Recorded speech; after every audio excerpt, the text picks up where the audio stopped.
It makes no difference to me really whether I win this election or not. I want you to believe me, and I'm not talking politics. For 25 years of my life, I fought for the freedom of Nigeria. Nigeria will attain independence on October 1, 1960. So it makes no difference to me whether the Sardauna or Balewa or Chief Awolowo or myself will become the first prime minister. So long as Nigeria is free, I'll be satisfied. Returns are coming in here in spurts, a small batch about every 20 minutes. Dr. Azikiwe, Zeke as they call him, is making pretty good inroads into the western region, more than Awolowo is making in Zeke's eastern region. The north is still the key to this whole affair. It's going to be until the last report. Nigeria's first post-independence election, 1964. 4 years after Nigeria gained independence in 1960, it was time for the country to hold its first federal election as an independent nation. Prime Minister Abubakar Tafawa Balewa and his party, the Northern People's Congress, NPC, were the dominant political force in the country. As the election approached in December 1964, political parties joined together to form two major alliances. On one side was the Nigerian National Alliance, NNA, led by the NPC. On the other was the United Progressive Grand Alliance, UPGA, which included supporters of Nnamdi Azikiwe and Obafemi Awolowo. The campaign was bitter. Opposition politicians accused the government of trying to rig the election. Tensions rose across the country, and some opposition groups called on their supporters to boycott the vote. When election day arrived, voting was peaceful in some places, but chaotic in others. In several areas, many people did not vote because of the boycott and political disputes. Despite the controversy, the NNA was declared the winner, and Balewa remained prime minister. Instead of bringing the country together, the election left many Nigerians angry and distrustful of the political system. The situation became even worse after another disputed election in the Western region in 1965.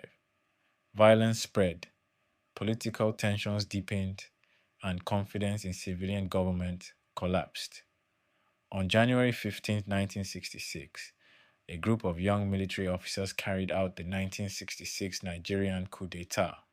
Prime Minister Balewa and several leading politicians were killed, bringing Nigeria's first republic to an end and beginning the era of military rule. What was meant to be Nigeria's first great democratic test instead became one of the events that pushed the country toward political crisis and military intervention. This time for paradise, which we shall count on October 1, 1960.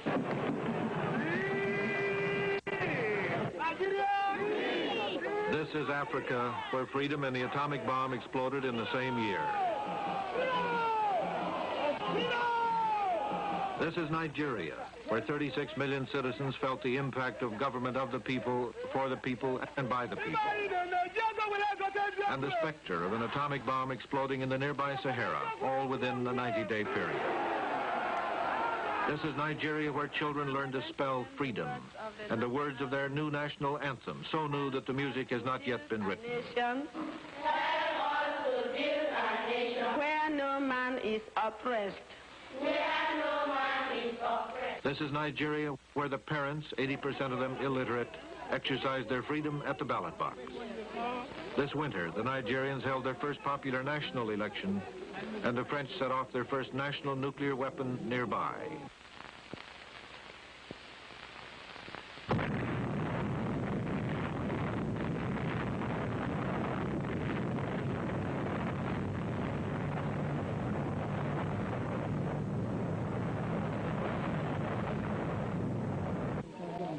Where the vote counters and the Geiger counters were part of the same campaign, some of the speeches sound like this.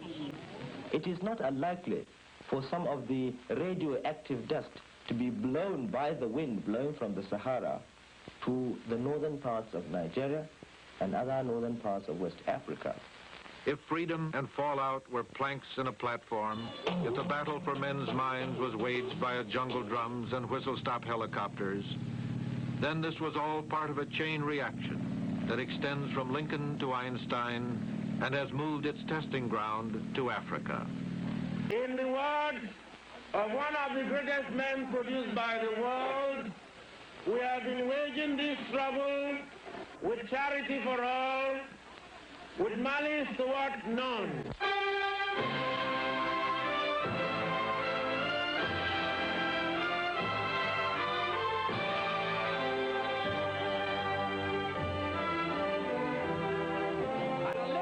This is the story of an election. A portrait of the people caught up in the freedom explosion sweeping a continent. Our report begins with Eric Severide on election night. But our cameras will take you back to the 6 turbulent weeks of the political campaign as the 3 major parties fought it out for leadership. The conquest of Africa is underway again, this time by Africans. The brown Africans of the north are already free, the Sudan, Egypt, Libya, Tunisia, Morocco, and Algeria on the way. Now colonialism is crumbling in black Africa. Ghana and Guinea are free, and Nigeria stands on the eve of freedom. Nigeria is the most populous country in all Africa, some 36 million people. It's the biggest remaining piece of the British Empire to go. It will be the largest independent black nation in all the world. That is our story. I'm Eric Severide.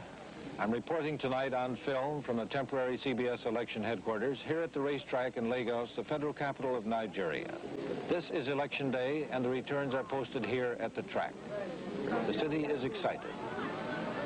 A high percentage of 9 million registered voters have been casting their ballots today in 25,000 polling stations all over the country.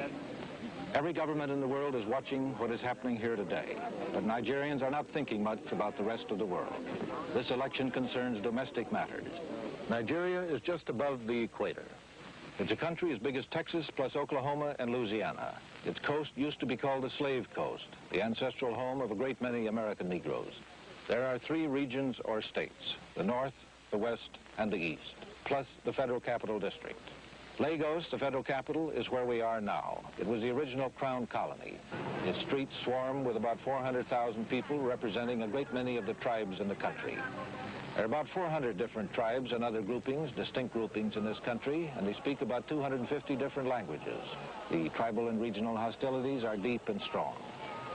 There are 312 seats in the federal parliament. That means 312 constituencies. The party with a clear majority, and that would be 157 at least, or with the highest total of seats after this vote, will be asked to try to form a government. The leader of that party would be asked. The campaign has gone on for months. It is as passionate, as accusatory, as the campaigns in the torchlight parade days of the Jacksonian era in America. In fact, in its style and its tone, the whole thing is much more American than anything British. This is a whistle-stop campaign rally, African style. The place, Dawakin Kudu, northern Nigeria. The time, 1 month before Election Day, as the campaign reached a fever pitch. Every device known to Tammany Hall or to a well-oiled political machine in Kansas or Massachusetts is used to reach the voters. Campaign buttons, slogans, speeches. One significant thing about the symbol of the action group is that it symbolizes what you want and what I want. That is money.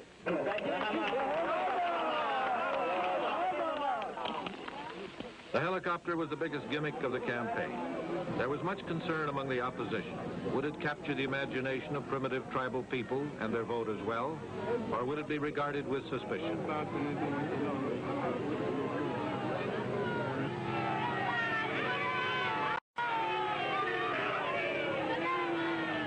Even the leaflets dropped from the sky were meant to impress the electorate with the godlike qualities of the candidate.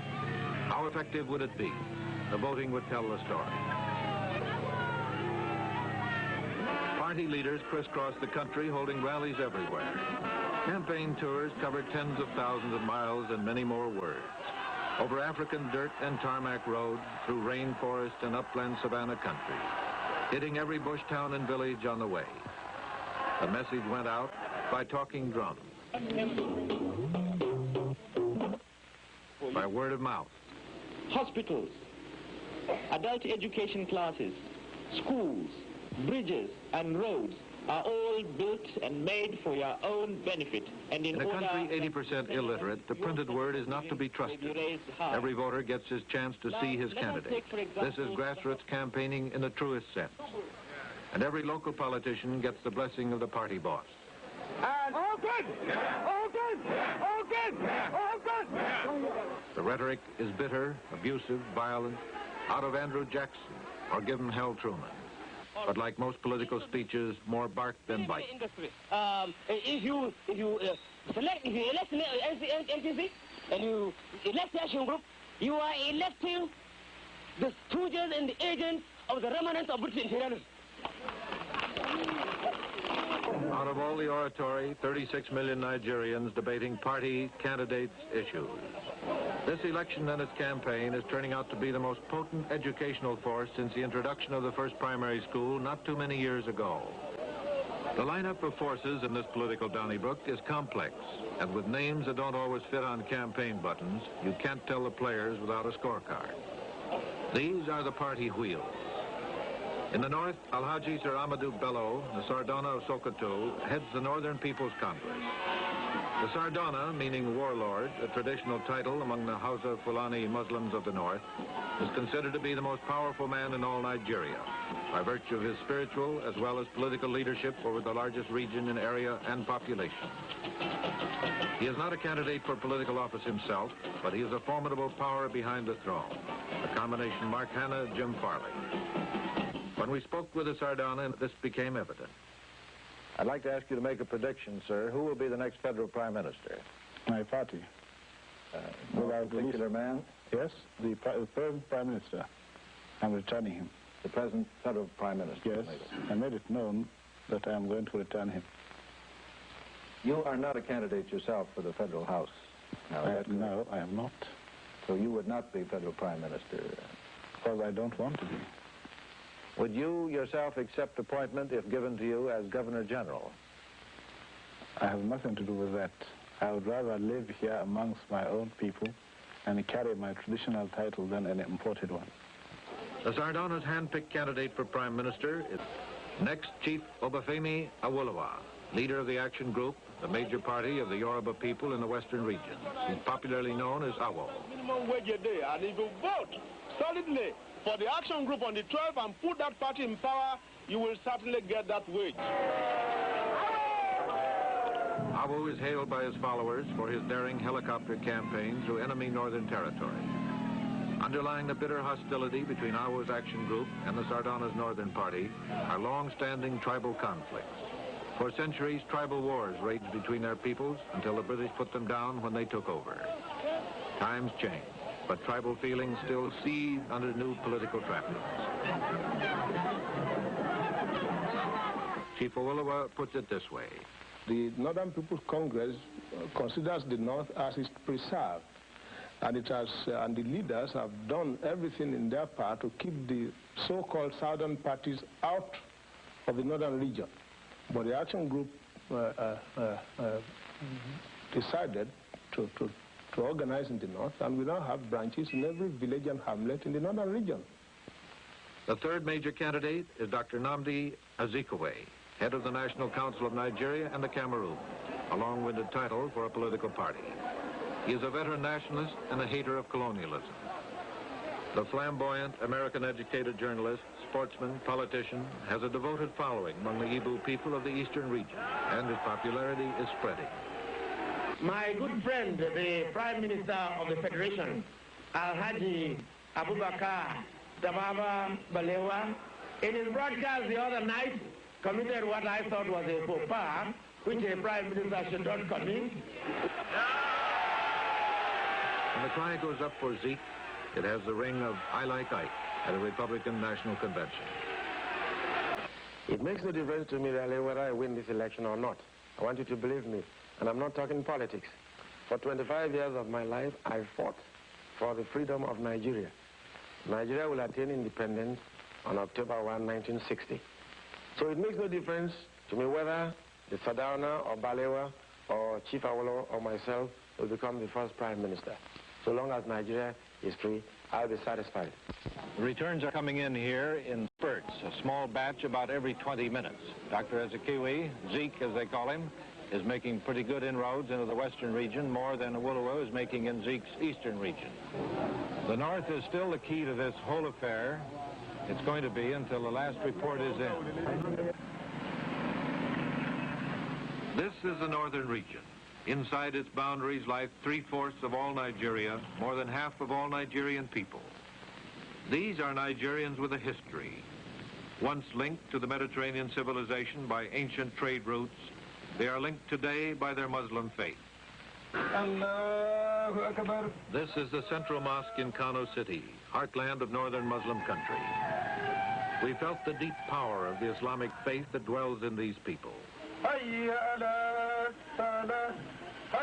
5 times a day, the faithful pray. They face Mecca, put their faces to the ground, implore the blessings of Allah.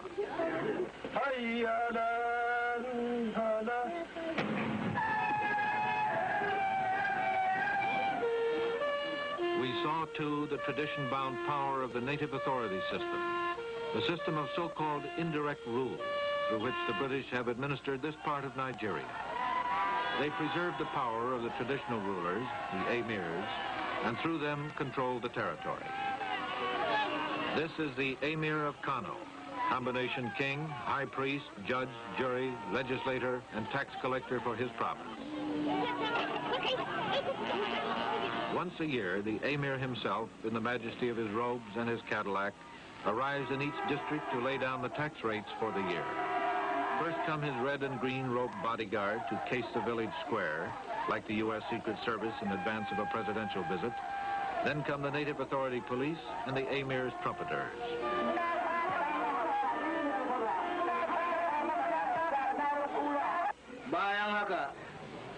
The Emir invokes the blessings of Allah on the people. He tells the headmen of each village summoned here that their tax will not be raised this year, even though expenditures have gone up. The fact that this is an election year may have something to do with that. The Emir's private secretary, a younger brother, calls each village head in turn. The small pieces of paper show the tax levied on each family, in each hamlet or section of the village concerned. Every person in the district is accounted for in this head tax levy. The standard tax this year is 37 shillings, just short of $6 per head. In this district of 28,000 heads, the Emir raised 46,000 pounds sterling for his native authority government.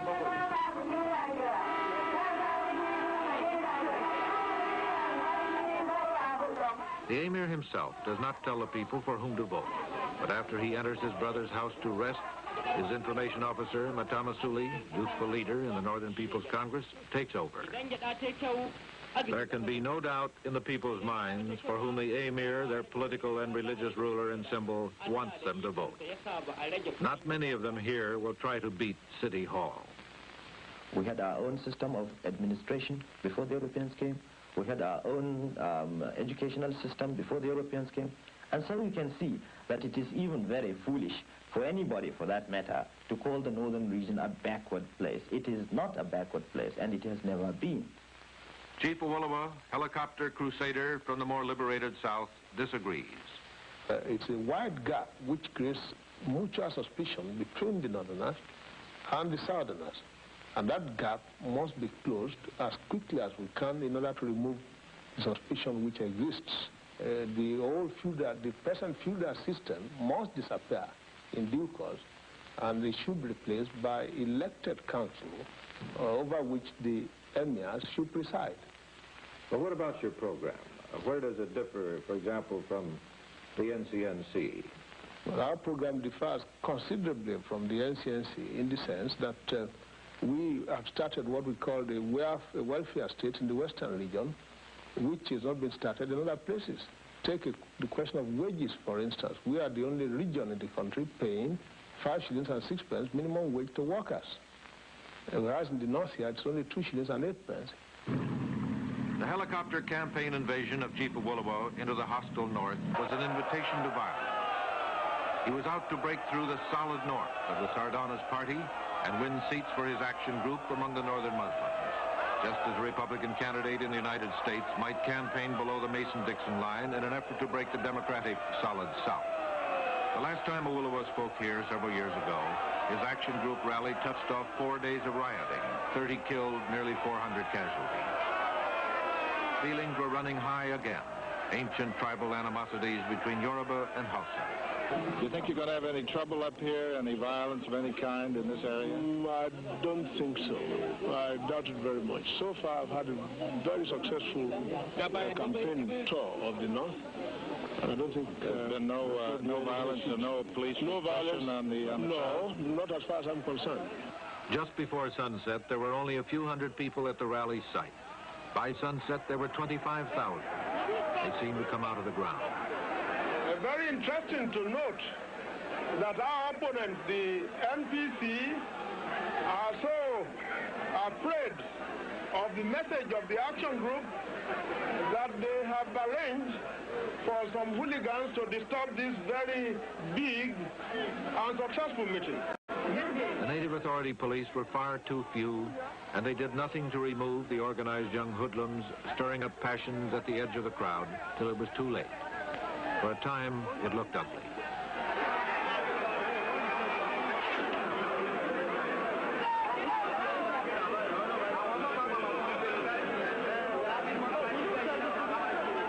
Hey, will you tell them to stop?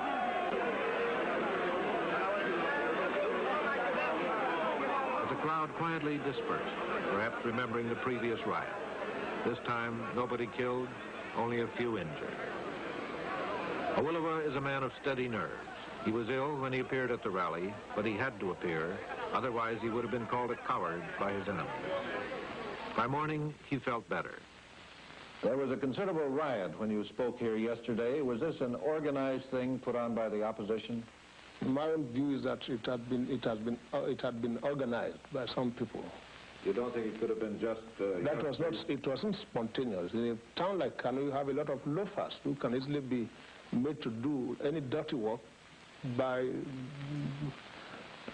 giving them a few shillings or something. Does this mean the campaign as a whole is going to get more violent as it goes on? I don't think so. My experience is that you have loafers mainly in the cities. They don't exist in the villages. And so far, my campaigns in the villages have been very successful, even though there are no police protection at all. You attended one, anyway. There was no riot when the Sardauna staged his Northern People's Congress rally in Kano a few days later. Nobody would have dared try to break up that one. But it was significant that the Sardauna came out at all.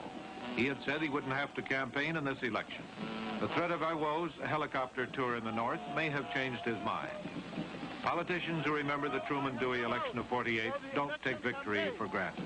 There is no need for me to do any election campaign here. In the old days, the Emir of Kano was known as the chief warrior of the Sultan of Sokoto. And today, I regard all people of Kano as the warriors of the Sardauna of Sokoto. Sardauna spoke about 10 minutes, no longer. He didn't have to speak longer. Kano was in the bag for his northern party. In this province, the Emir of Kano is spiritual leader among his people. His honor guard of drummers, horsemen, soldiers is a spectacle for impressing the citizenry whenever he leaves or returns to his palace. His powers have Oriental roots. According to local legend, the coats of mail of his honor guard came from the Crusades. But today, another kind of crusade, a political crusade from the south, is causing the Emir and his political colleagues greater concern. It was in the lavish medieval splendor of the Emir's palace, with the Emir himself a courteous but silent host, that we spoke with the Sardauna of Sokoto, the supreme political boss of the northern region. The country was shattered in the first place by intertribal wars and so on. Now, although we don't have intertribal wars now, but still, you find some sort of frictions between especially major political parties. Now, I don't think, now, for instance, a gentleman came to the north here.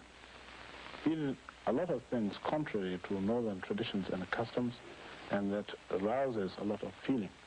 Now, for somebody to come in a plane right over the top of the emir's house, yeah, to drop some leaflets, well, that is contrary to our customs here.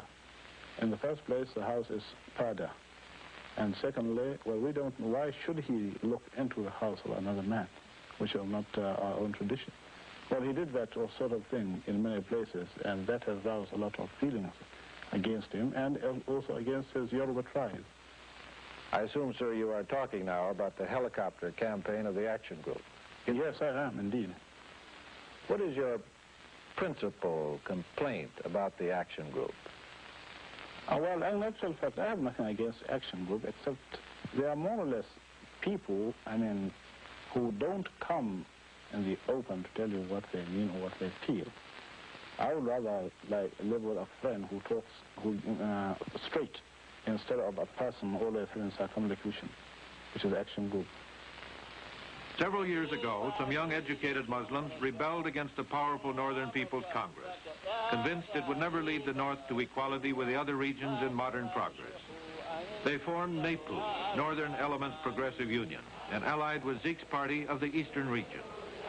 This party finds support among the Talakawa, the impoverished peasant masses.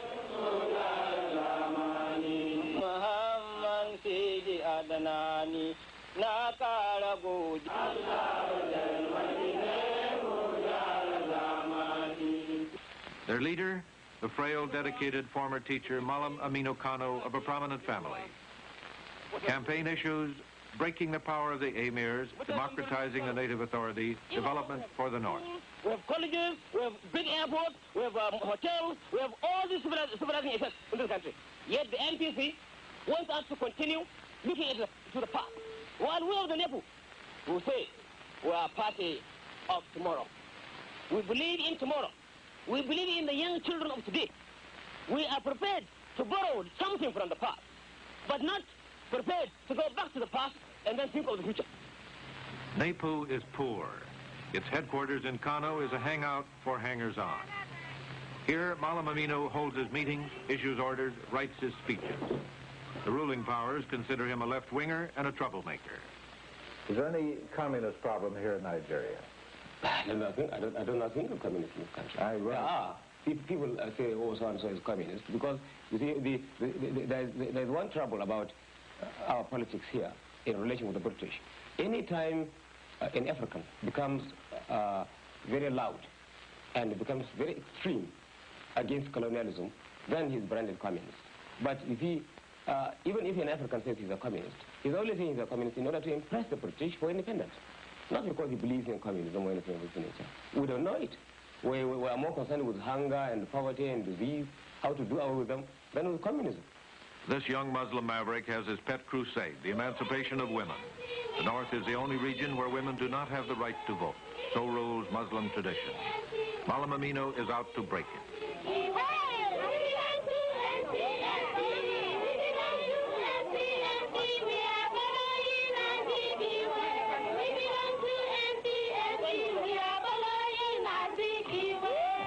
This demonstration is an echo of the women's suffrage era in America, shades of Susan B. Anthony. These women work hard for the NCNC-NAPU Alliance. Many of them belong to the Ibu tribe, some school teachers by profession. They worship their crusading heroes, Malam Aminu, and their beloved Zeke, whose portrait adorns their dresses.